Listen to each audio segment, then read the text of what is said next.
The story today is about the great, the amazing, the hero, the legendary Lwanda Magere. He was like kind of a really big deal among his community. So, my name is Delilah. I go by Adi Stella. Please subscribe to my channel. So, a very long time ago, when the communities used to clash amongst each other due to cattle, land, and stuff like that, they were kind of really petty back then. So, the Luo had, this is about the clash between the Luo and the Lango and how a legendary, a hero among the Luo community fell. Okay, depends on who you ask. Among the Lango, he was kind of a nuisance. Among the Luo, he was like their savior, godlike. So, a very long time ago, the Luo and the Lango used to clash a lot, mostly because of the cattle. The Lango thought that all the cattle belonged to them, and the Luo were Luos. So, one day, they no, not one day.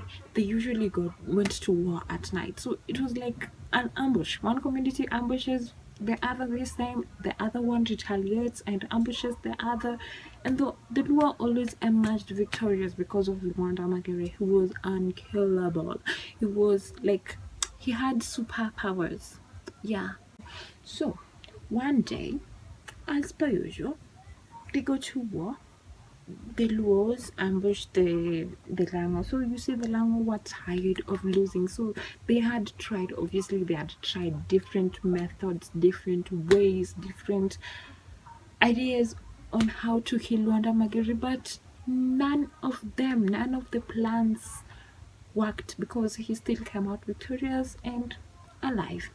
So they were fed up. They devised a plan that they would send one of their women, one of their girls, to the Luo community to spy on them and find out Lwanda Magere's weakness. Obviously, to come up with a plan like that, they would have probably tried to bribe some people from the Luo community to tell them Lwanda Magere's weakness, but nobody knew. It was like a secret, because obviously, if someone knows your secret, how you can be killed, and you're a really big deal, that is worth a lot of money. So he didn't tell anyone. Nobody knew. So one day, not the Luos go to war with the Lango. They ambush the Lango.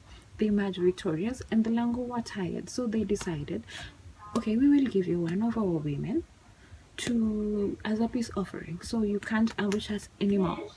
So the Luos agreed. Lwanda Magere was like, okay, fine, I get the woman. Lwanda Magere was like the leader of the soldiers of war.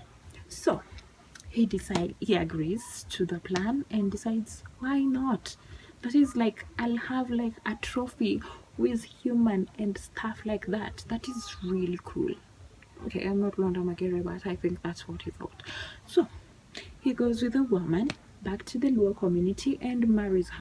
The village elders were very cute, very skeptical, and they knew that something was not very right about the deal that the Lango made with Lwanda Magere. So they were like against the woman. Her name, the Luos nicknamed her Lango after her community. So Lango, everyone was against her, but no one could go against Lwanda Magere. So Lango continued to stay with Lwanda Magere for some time, and she tried to find a way to get to the weakness of Lwanda Magere. I think it's like the story of Samson and Delilah. Obviously, she attempted a few times and failed. So finally, Lwanda Magere fell in love. So Lango seduced him into telling her what his real weakness was. So Lango probably gets Lwanda Magere really drunk and asks her question about his powers. You see, a woman, she's a woman. She obviously has ways of making it sound like praises and stuff like that. So Lwanda Magere, he's very proud. He's like, great men have tried to kill me. What would a mere woman do? So he spells, probably in a bragging kind of way. You see, she tells Lango that his weakness is in his shadow. That if someone wants to kill him, they have to stab his shadow. So Lango is skeptical. She's like, a great man like Lwanda Magere can only be killed through his shadow. That's kind of suspicious. But then she's like, okay, he wouldn't have told me if it wasn't true. So she wakes up very early, super super early, when no one is awake in the village, and runs back to her community and tells on Lwanda Magere. So Lwanda Magere wakes up the next morning. He was very drunk, so he doesn't remember a lot of things, but in his heart he feels like, okay, something is super weird, super super weird today. He searches for his last wife. I don't know how they call them. His last wife, I've forgotten what they call them. Last wife. So he searches for her and realizes she's nowhere to be found. No one has seen her since the night before, and everyone tells him that they were with her. So he starts remembering bits of the parts and bits of the night prayer night, and he realizes he fucked up big time.